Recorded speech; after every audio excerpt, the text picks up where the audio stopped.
जय हिंद दोस्तों, मैं हूं आशीष और आप सबको इंडिया में जान पर स्वागत है। दोस्तों, आप सब जानते हैं अफगानिस्तान को सुपर पावरों का कबरगाह कहा गया है, क्योंकि ब्रिटेन से लेकर सोवियत यूनियन और अमेरिका तक कोई भी सुपर पावर अफगानिस्तान को 100% कंट्रोल नहीं कर पाए हैं, बल्कि उन सारे बड़े बड़े देशों का काफ़ी नुकसान भी हुआ है। लेकिन ब्रिटिश से पहले रणजीत सिंह, जब सिख एम्पायर अपना चरम पर था, वो अफगानिस्तान को ना सिर्फ कब्जा किए थे बल्कि ये जिहादियों की अच्छे से धुलाई भी की थी। लेकिन इसके बाद से जो भी देश आए उनको काफ़ी मुश्किल हुआ अफगानिस्तान में। लेकिन दोस्तों, अफगानिस्तान के अंदर भी एक ऐसा जगह है जिसे एक छोटा सा जगह है, लेकिन उससे भी जीत पाना काफ़ी मुश्किल है। आप सब जानते हैं मैं किस एरिया की बात कर रहा हूँ। जी हाँ, मैं पंजशीर वैली की ही बात कर रहा हूँ। पंजशीर वैली को भी ब्रिटिश से लेकर सोवियत यूनियन और अब तालिबान भी जीत नहीं पाए हैं। अब जब तालिबान आसानी से काबुल पर कब्जा कर लिया है, सिर्फ 70 से 80 हज़ार अफगानिस्तान के जो तालिबान के फाइटर थे, वो 3 से 4 लाख अफगानिस्तान आर्मी को आसानी से हरा दिए। लेकिन उनके लिए भी पंजशीर वैली को जीतना काफ़ी मुश्किल हो रहा है। और अब पंजशीर वैली में जो पुराने नॉर्दर्न अलायंस था उसका एक मतलब बेस बन रहा है। और वहाँ के लोग और पंजशीर वैली को जो अब चला रहे हैं अहमद मसूद, वो खुद कह चुके हैं वो तालिबान के आगे सरेंडर नहीं करेंगे। कल दिन में जब तालिबान वाले पंजशीर वैली को जीतने के लिए गए थे और एक ट्रैप में फंस गए और 300 के करीब तालिबान वालों को पंजशीर वैली के जो लड़ाके थे वो मारकर मतलब जन्नत भेज दिए हैं। अब हालांकि तालिबान और लड़ाके भेजा है, लेकिन दोस्तों अब सवाल उठता है, पंजशीर वैली तो एक छोटा सा एरिया है, वो उसे ऐसा क्या खास है उसमें, उसे अभी तक कोई भी देश हो या फिर तालिबान जीत नहीं पाते हैं। और पंजशीर वैली तालिबान के लिए क्या आगे जाकर और ज़्यादा सिरदर्द बनेगा? क्या वो एरिया से जो तालिबान के विरोधी है वो आगे बढ़कर बहुत बड़े एरिया पर कब्जा करेंगे? और पंजशीर वैली को जो जितने लोग रहते हैं वो तो मतलब चारों तरफ से तालिबान है, तो फिर उनको खाना हथियार वगैरह कहाँ से मिलता है? क्या वो जो पंजशीर वैली के लड़ाके हैं वो क्या आगे बहुत सालों तक या फिर 10-12 साल या फिर और ज़्यादा टाइम तक तालिबान का मुकाबला कर पाएंगे? दोस्तों, ये सारे सवालों पर मैं डिटेल्स में आपको बताऊंगा। जानने के लिए आप आखिर तक के वीडियो को देखते रहिए और ज़्यादा से ज़्यादा लाइक शेयर करना बिल्कुल मत भूलिए। दोस्तों, वीडियो शुरू करने से पहले 30 सेकेंड आप सबसे बात करना चाहता हूँ। दोस्तों, मैं बहुत जल्द डिफेंस रिलेटेड एक वेबसाइट को लॉन्च करने वाला हूँ। हालांकि वेबसाइट बन भी चुका है, अब टेस्टिंग फेज में है। बहुत जल्द उसका अनाउंस मैं आप सबके सामने करूँगा। लेकिन मेरा रिक्वेस्ट ये है, अगर आप इंडियन आर्मी, एयरफोर्स, नेवी या फिर दूसरे देशों के आर्मी के ऊपर ज़्यादा इंटरेस्टेड रखते हो या फिर आर्टिकल वगैरह लिखते हो, तो आप मुझे नीचे दिए गए मेल आईडी पर कांटेक्ट कर सकते हो। आप चाहो तो मेरे वेबसाइट के लिए आप कंटेंट लिख सकते हो, हालांकि लैंग्वेज इंग्लिश में होगा। अगर आप पहले से कुछ आर्टिकल लिखे हो तो सैम्पल भी आप भेज सकते हो, और ये पे बेस है, मतलब आप घर से बैठ कर ही मेरे लिए आर्टिकल लिख सकते हो। दोस्तों, अगर आप इंटरेस्टेड हो तो नीचे दिए गए मेल पर जरूर मुझे कांटेक्ट करिए। अब आता हूँ मैं टॉपिक के ऊपर। दोस्तों, पंजशीर का मतलब ये है 5 लायन। इसका जिक्र महाभारत के टाइम में भी है और अहमद शाह मसूद को लायन ऑफ पंजशीर कहा जाता है। अब ये तो नहीं है, उनके बेटे अहमद मसूद तालिबान के साथ लोहा ले रहे हैं। भारत की गवर्नमेंट बहुत पहले से ही पंजशीर को सपोर्ट करता है। अब भारत में ही ज़्यादातर लोग तालिबान के खिलाफ अहमद मसूद को सपोर्ट करते हैं और उम्मीद करते हैं कि वो तालिबान को अच्छा फाइट दे, जो अफगानिस्तान की अच्छे फ्यूचर के लिए होगा। लेकिन दोस्तों, अब मैं आपको कुछ पीछे छिपा हुआ इतिहास बताना चाहता हूँ। आप जरूर अहमद मसूद या फिर अहमद शाह मसूद को सपोर्ट कर रहे हैं, लेकिन ये भी कोई कम जिहादी नहीं है। तालिबान वाले बड़े जिहादी है तो ये छोटे वाली जिहादी है। क्यों ऐसा मैं क्यों कह रहा हूँ, आपको कुछ फैक्ट के साथ बताता हूँ। जब 1979 के करीब अफगानिस्तान में, मतलब काबुल में सोवियत यूनियन का समर्थन वाला कम्युनिस्ट सरकार था, तब तालिबान वाले भी और अहमद शाह मसूद के गुट वाले भी दोनों गवर्नमेंट को विरोध कर रहे थे। तब ये सारे लोगों को मुजाहिदीन कहा जाता था। 12 साल के बाद जब सोवियत यूनियन चला गया, मतलब 1990 के बाद जब सोवियत यूनियन चला गया, तब ये सब आपस में लड़े। एक गुट तालिबान बना, दूसरा गुट नॉर्दर्न अलायंस बना, और तब से तालिबान का बड़ा दुश्मन अहमद शाह मसूद बने, क्योंकि वो पंजशीर वैली को एक अलग तरीके का आप देश के तौर पर चलाते थे और नॉर्दर्न अलायंस का एक बहुत बड़ा अलायंस भी तालिबान के खिलाफ वो बना दिए थे। इसलिए जो तालिबान थे वो बहुत बार कोशिश की अहमद शाह मसूद को मारने के लिए। अब उनकी कहानी में 30 सेकंड के अंदर ख़त्म कर देता हूँ, क्योंकि भारत का एंगल भी है और भारत काफ़ी कोशिश की थी इनको बचाने के लिए, लेकिन कामयाब नहीं हो पाया। देखिए, उस टाइम में अहमद शाह मसूद लोकल मीडिया हो या फिर इंटरनेशनल मीडिया को कई बार इंटरव्यू देते थे और उनके जो प्लान है वो सब बताते थे।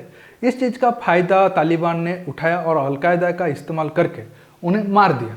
2001 सितंबर 9 तारीख को अहमद शाह मसूद एक मिडिल ईस्ट के मीडिया हाउस को इंटरव्यू दे रहे थे, लेकिन वो जो पत्रकार था वो अलकायदा से मिला हुआ था और उनके कैमरा में बम था। वो ब्लास्ट हो गया और अहमद शाह मसूद की जान चली गई। हालांकि जब ब्लास्ट हुआ था तब उस एरिया के पास में हमारे भारत के राजदूत भी थे, लेकिन उन्हें कोई ज़्यादा नुकसान नहीं हुआ। इसके बाद हेलीकॉप्टर के जरिए ताजिकिस्तान उन्हें लाने की कोशिश की गई, क्योंकि ताजिकिस्तान में इंडियन आर्मी का बड़ा मिलिट्री हॉस्पिटल था।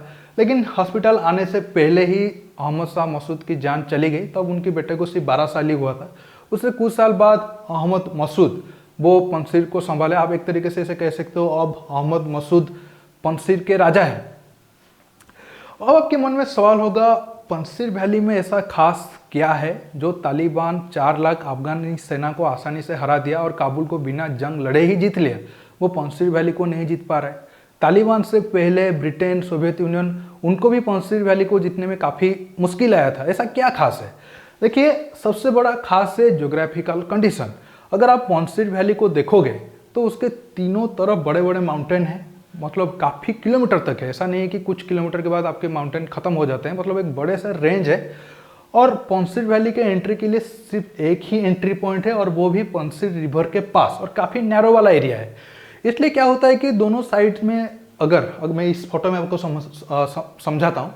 आप मान लो नीचे ये जो गया है, ये वैली वाला एरिया गया है जिससे आप अंदर आ सकते हो। दोनों साइड में बड़े बड़े माउंटेन है। अगर आप दोनों साइड पे बैठ गए हो, नीचे जो दुश्मन आएगा अंदर, आप आसानी से उसे टारगेट कर पाओगे। और अगर जंग होता है तो दुश्मन के, आपके कंपेयर में दुश्मन का ज़्यादा कैजुअलिटी होगा, जो कल रात को हुआ था जब तालिबान वाले पंजशीर को जीतने की कोशिश की थी। तो ऐसे ही एक वैली में या एक दर्रे में फंस गए, जिसका फायदा जो हमारे पंजशीर के लड़ाके थे वो उठाए और 300 के करीब तालिबान की फाइटरों को मार दिए।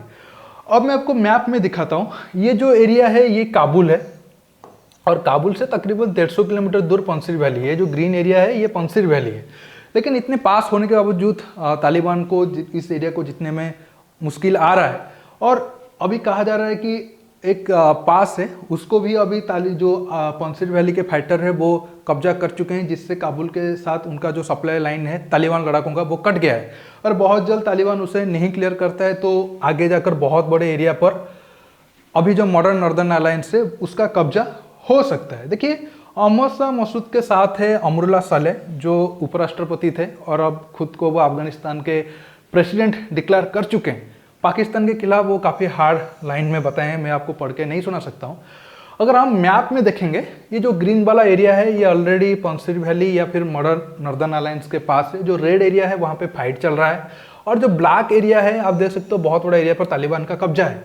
ऐसा नहीं है कि ये सारे एरिया पर तालिबान जंग लड़कर कब्जा किया है। कुछ एरिया पे वो सच में लड़ा है, कुछ एरिया में वो लालच दिया है, कुछ एरिया में वो डरा धमका कर जो वारलॉर्ड्स होते हैं, क्योंकि तालिबान में अभी भी अफगानिस्तान में अभी भी वही कबीले वाला सिस्टम है। तो ज़्यादातर मेजोरिटी पश्तूनों का है, लेकिन और भी कई सारे एथेनिसिटी के लोग रहते हैं। तो ऐसे करके अफगानिस्तान इतने बड़े एरिया पर तालिबान कब्जा किया है, लेकिन अभी तक पंजशीर उसका गले की हड्डी बन गया है। अगर हम पुराने नॉर्दर्न अलायंस की तरफ जाए जो 1996 से 2001 के करीब था, वो आप देख सकते हो इतने बड़े एरिया पे था और उसका border China, Tajikistan, Uzbekistan, Turkmenistan के साथ लगा हुआ था। अभी तो प्रेजेंट टाइम में ये छोटा है, लेकिन आगे जाकर जिस हिसाब से ये लड़ रहे हैं, अगर कोई फॉरेन पावर सपोर्ट करे, जो कर रहे हैं, तो आगे जाकर ये बहुत बड़े एरिया पर कब्जा कर सकते हैं और तालिबान के खिलाफ ये उभर सकते हैं।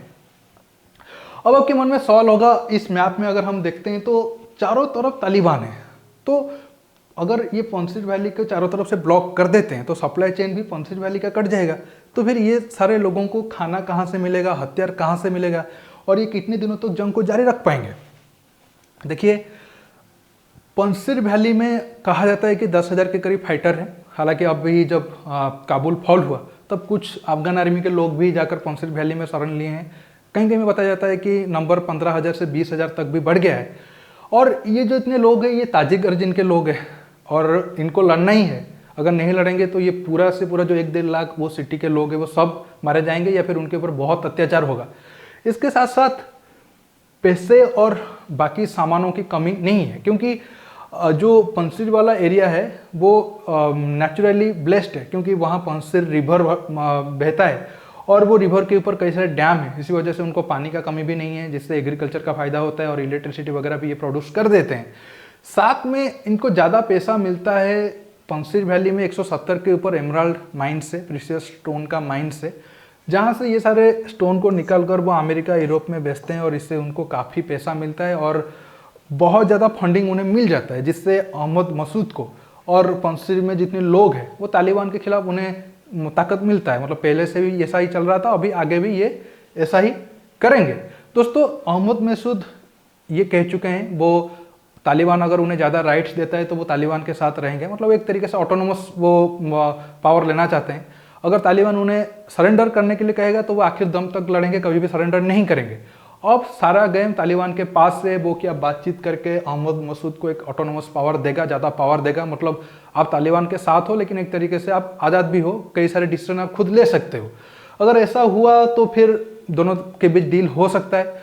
अगर तालिबान ज़बरदस्ती जो पंसिर वैली है उस पर कब्जा करने की कोशिश करेगा तो काबुल पर उसको जितना मेहनत करना नहीं पड़ा था उससे कई गुना ज़्यादा पंसिर वैली पर उसको मेहनत करना पड़ सकता है। ऐसा भी हो सकता है कि तालिबान को इस लड़ाई में बहुत ज़्यादा नुकसान भी हो। आगे आने वाले टाइम में पता चल जाएगा दोनों क्या प्लान करते हैं। दोस्तों, आज के टॉपिक में बस इतना ही। आपको ये वीडियो कैसा लगा नीचे कमेंट बॉक्स में जरूर कमेंट करके बताइए। जैसे मैंने शुरू में कहा था, अगर आप डिफेंस रिलेटेड आर्टिकल लिखना चाहते हो तो नीचे मेरा मेल आईडी आपको मिल जाएगा, आप वहां पर मेल करके बात कर सकते हो। अगर पहले से कुछ आर्टिकल लिखे भी हो आप उसका सैंपल भी मुझे भेज सकते हो। दोस्तों, रुकता हूँ, बहुत जल्द और एक नया टॉपिक के साथ मिलूंगा। आप ये वीडियो को ज़्यादा से ज़्यादा लाइक शेयर करना बिल्कुल मत भूलिए। नमस्कार, जय हिंद।